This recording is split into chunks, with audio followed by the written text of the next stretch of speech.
The midnight fill-up. It was a cold and rainy night when I pulled into the deserted gas station on the edge of town.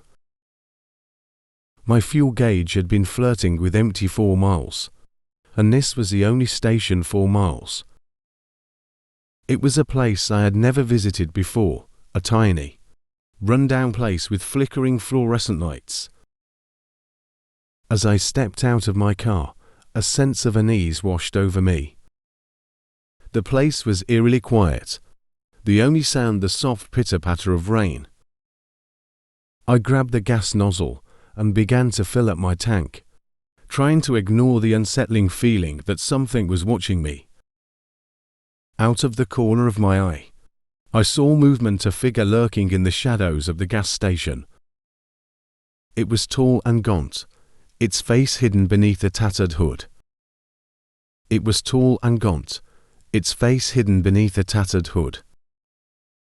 I turned to confront the stranger, but they were gone, vanished into thin air. My breath caught in my throat as I scanned the empty station, my senses on high alert. There was no sign of anyone, but I couldn't shake the feeling of being watched.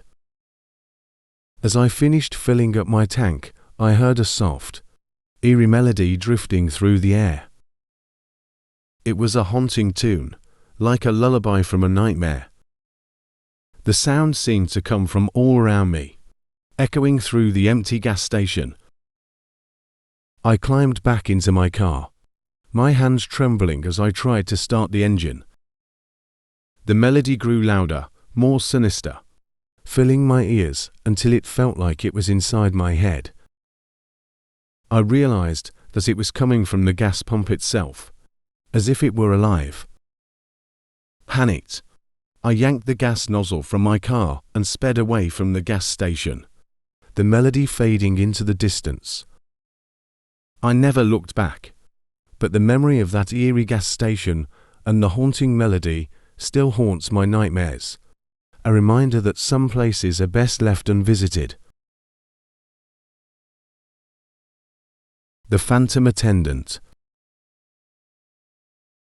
It was a long drive through the desolate countryside, and my gas tank was running dangerously low. I pulled into a dimly lit gas station that seemed like it had been plucked from the pages of a horror story.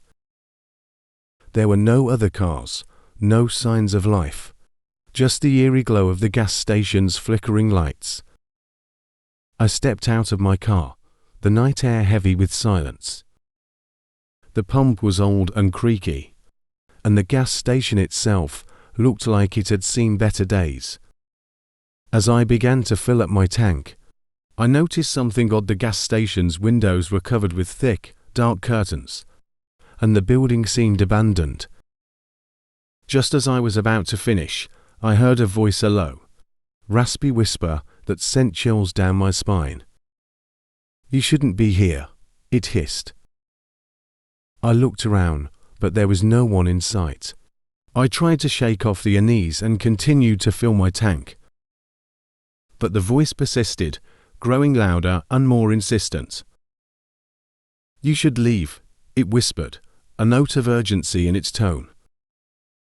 I glanced at the gas station's door, half expecting someone to emerge, but it remained closed.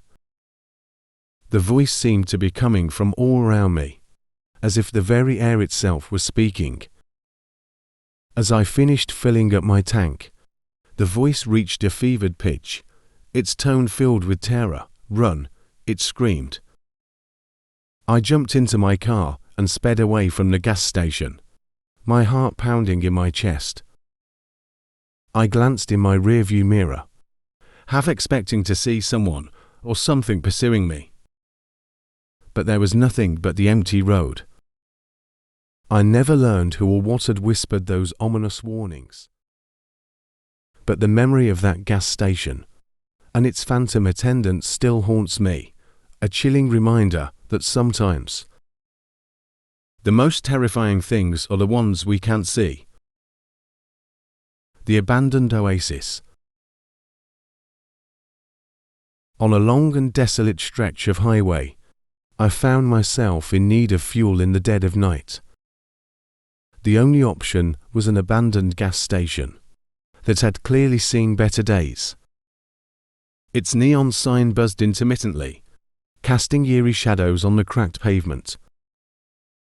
I parked my car next to the ancient pumps and stepped out. The silence broken only by the distant hum of the highway. I fumbled for my wallet and approached the rusted, outdated pump.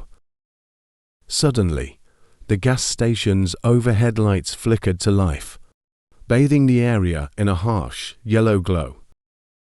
Startled, I looked around, expecting to see someone nearby. But the station was deserted, the windows covered in grime. As I began to fill my tank, a sense of unease settled over me. It was the feeling of being watched. I glanced around, but there was no one in sight. I tried to shake off the discomfort and focus on the task at hand. But then, I heard the sound of footsteps approaching from behind. I turned around, my heart racing, but there was no one there. The footsteps continued, growing louder and more distinct. "Who's there?" I called out, my voice quivering. No answer. The footsteps drew closer, echoing through the empty gas station. Panic set in as I realized that I was not alone.